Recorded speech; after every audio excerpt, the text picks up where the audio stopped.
Coach C.D. Kaplan, Card Chronicle. Have you been able to work with this new, essentially new squad long enough to develop what your defensive philosophy might be? And if so, how might that look schematically? Yeah, that's a great question. First of all, it's pretty cool.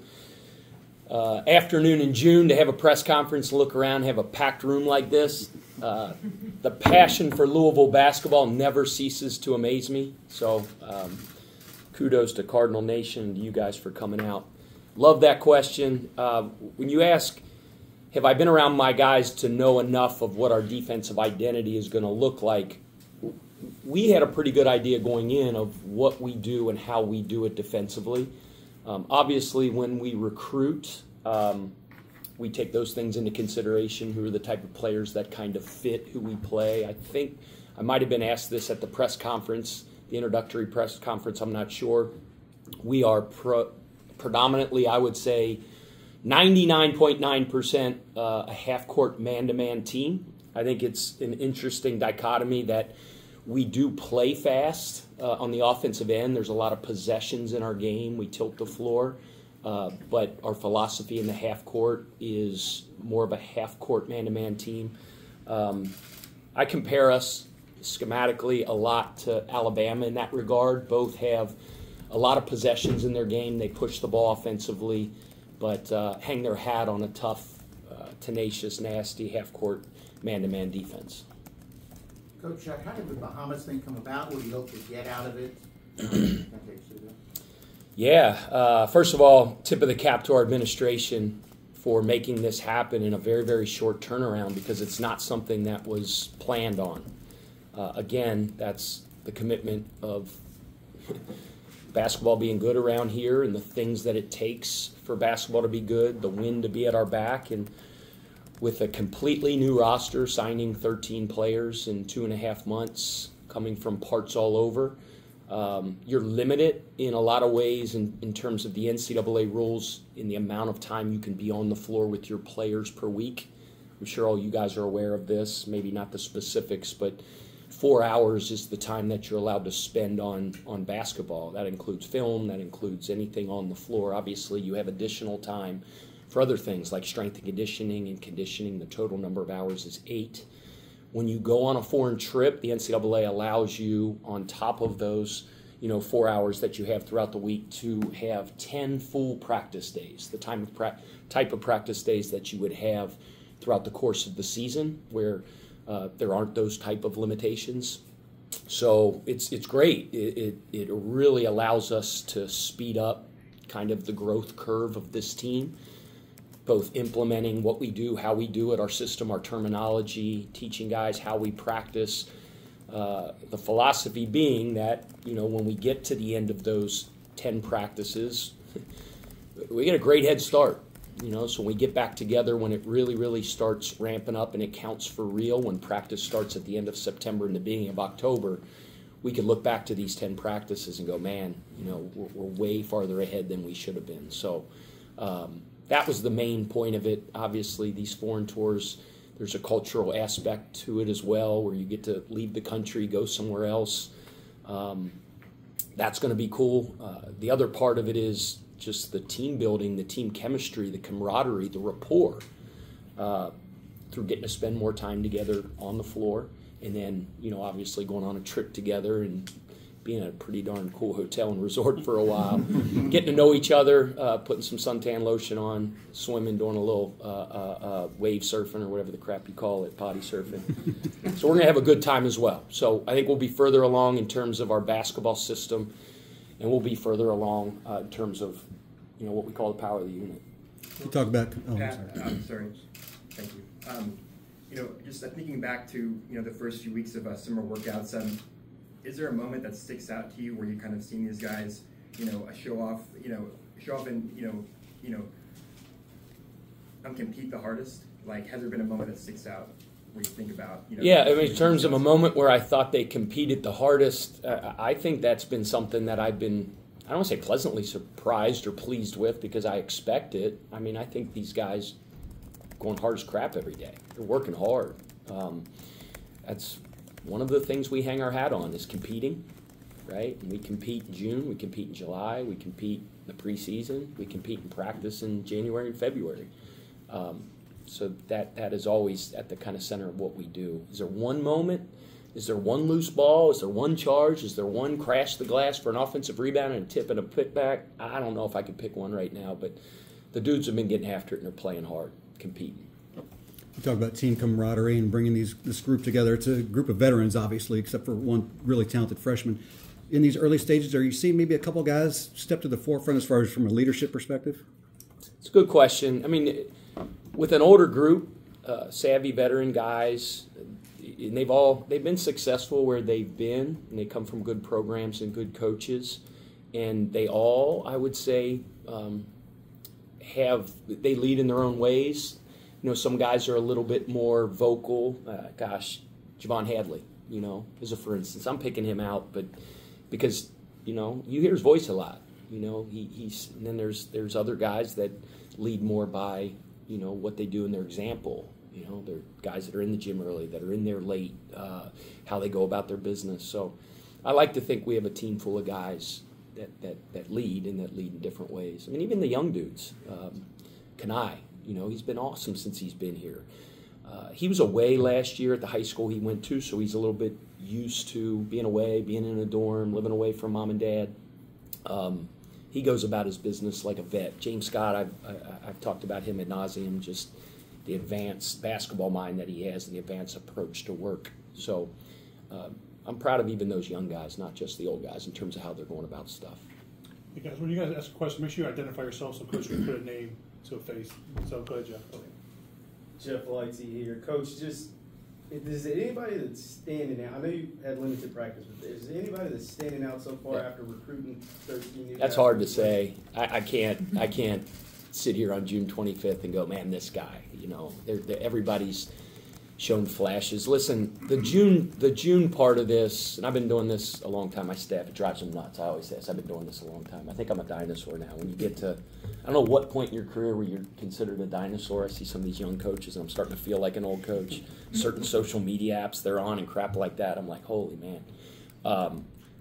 But there's been times where everybody has done some really good things. And in June it's a breakdown period, right? You guys have heard it, and some of you have written articles on it. Just our approach to strength and conditioning at the beginning when guys come in, and we talk about competing and we talk about toughness, two things that we take pride in. We think part of that is our approach to the weight room and strength and conditioning and being the toughest, most competitive team on the floor every time we take the floor. That's our goal. Is part of it in there, and they get broken down. They get beat up a little bit. So kind of build it slowly in terms of what we do on the floor. First couple of weeks, it's more small group skill development type things where we're implementing our system that way. And then toward the end of every week, and then a little bit more as we've gotten to the end of it, we've done a little bit more team stuff. But there's been a lot of guys that have been highlights on different days. Yeah.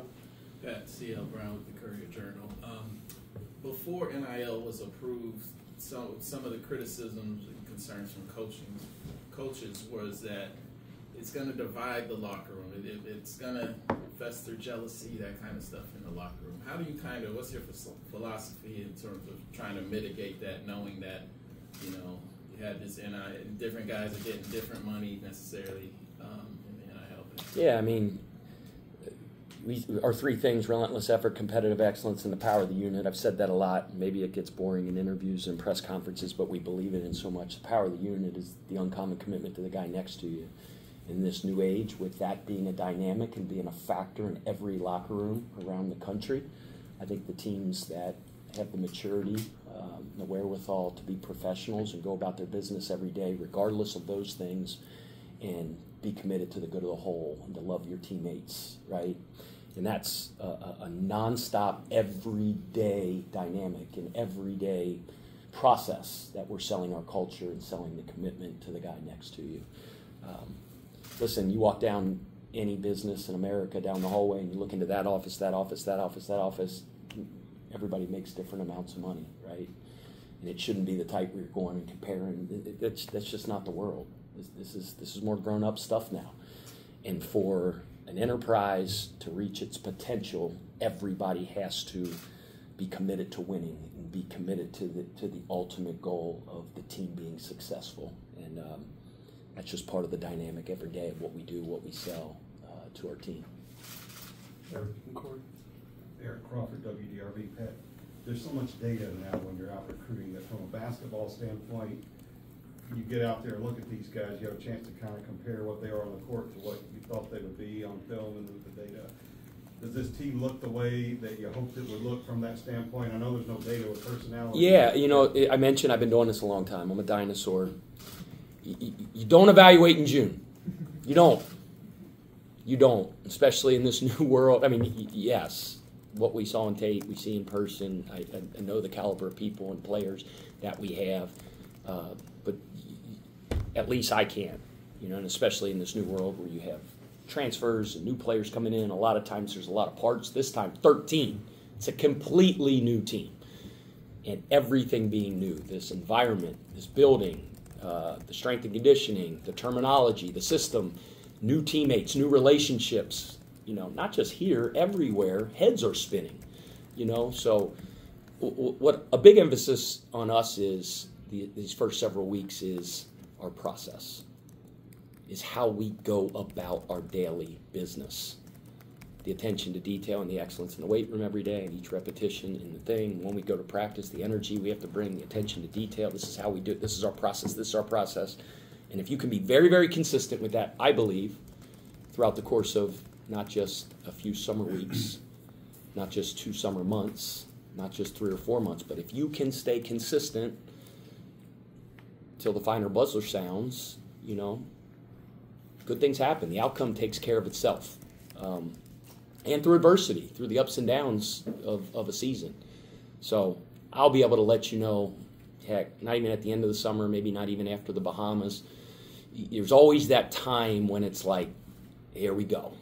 It's clicking. I'm feeling it, you know. And some teams, it happens like that. Some teams take a little bit longer. My team at Charleston 2 years ago, a lot of new faces, man, and it just clicked sooner. And shoot, we won 1 million games out of the box and ended up winning 31 games. Last year, we stunk early. We stunk. And, you know, the world is, the ceiling's falling. What the heck? They were top 25 last year, and we went up to this deal at the Naval Academy, and we stunk. Consistent. We ended up winning 1 million straight. So it's... I might be able to tell you in 3.5 weeks. I might be able to tell you in 3.5 months. But, you know, staying focused on that process, that's boring as crap to say, and you guys roll your eyes, but that's what we do.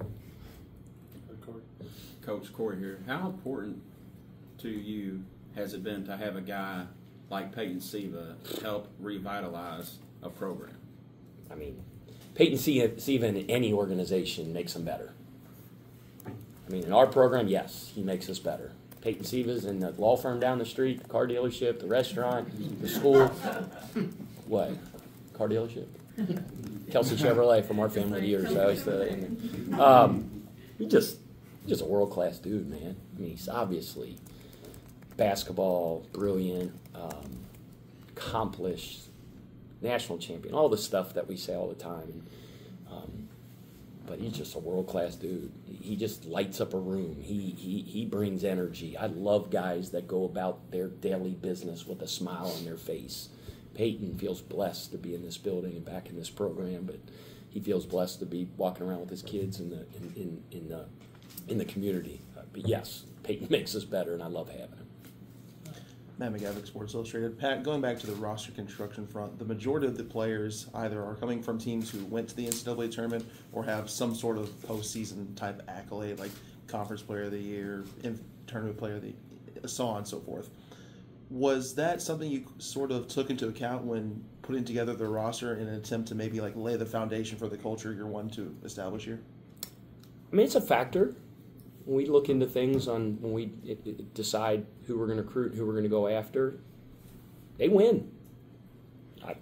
We take that into consideration. I mean, it's not always you could get a really good player that was just in a bad situation that didn't win where he was at, but you know, you like that's definitely something that you consider. Guys come from winning programs for sure. Mr. Tony, KY Sports TV.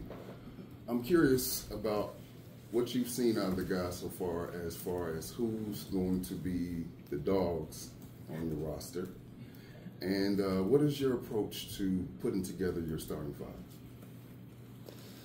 Approach to, well, to the dogs, I mean, hopefully got a bunch of them.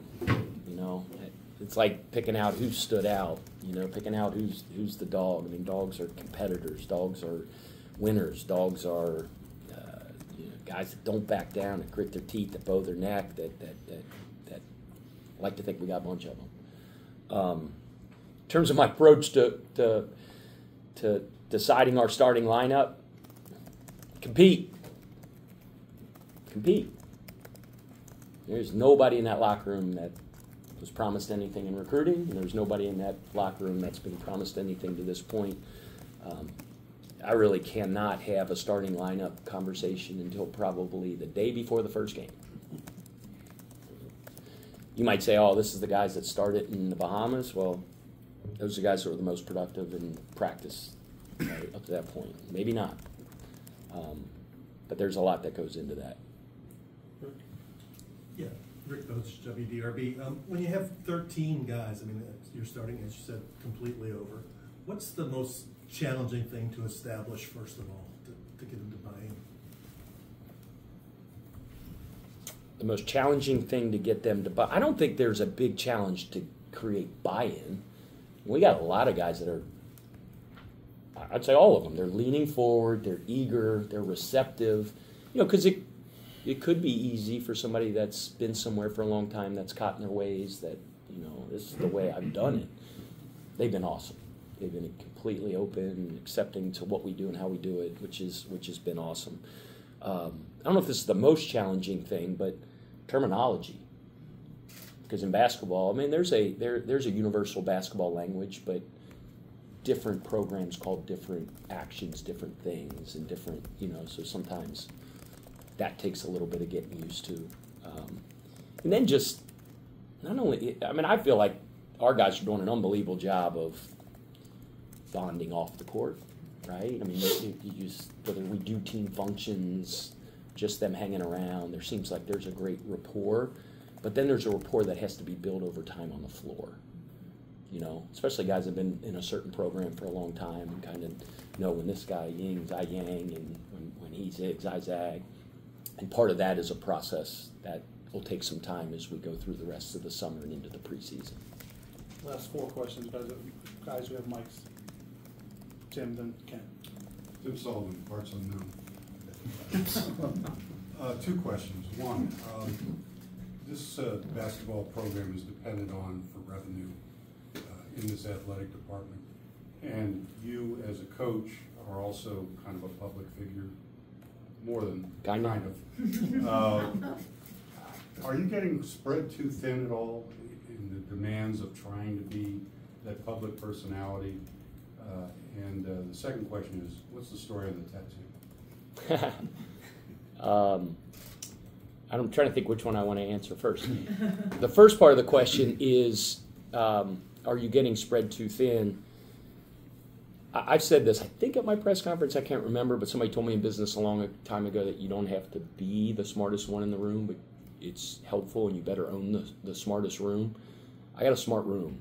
I got unbelievable support staff around me, right? You talk about fundraising, and if you mention that, but meeting people, cultivating relationships, people that we have in this department that do that and make it conducive for me within my schedule. Like, you have to meet with this person. Boom, that person's in my office this morning at 9 a.m. Can't tell you who it is.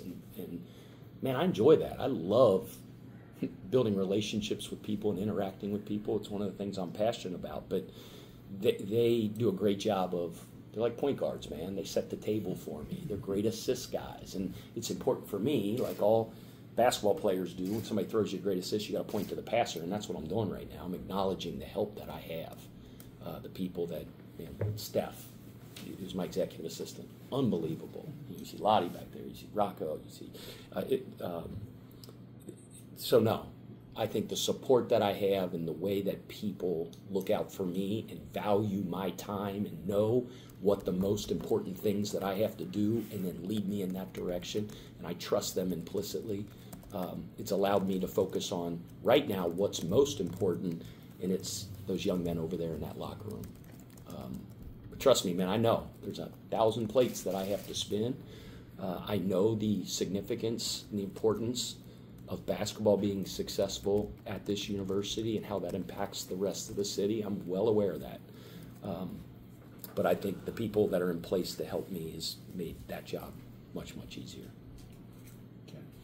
What about the tattoo? Oh, the tattoo? I mean, it was late in life. My daughter, I walked in, she was like, "Who are you? What in the heck has happened?" She was crying. At Winthrop a couple years ago, I told the guys, if we go to the tournament, I'll get a tattoo, and if we go to the Sweet 16 this year, I think it was 21. It was the year we came here and played in the bubble thing with DJ Burns was on our team and Chandler Baldwin. We had a really, really good team. And I said, if we go to the Sweet 16, I'm getting a sleeve all the way down here. That's what I told him. And we went to the tournament, so I got it. We didn't go to the Sweet 16, so here's it at. So I don't know what it's going to take at Louisville for me to get the sleeve. Josh Hurd right now is crapping his pants. Say that. So we'll jump off that bridge when we cross it. Ken Taylor to the LKY. You mentioned, talked about some of the outside things you have to do. Earlier this week, you sent out a video to season ticket holders. Yeah, man, I'm glad you mentioned that. Renewals are due here coming up on July 1st. Make the case. July 1st, it's,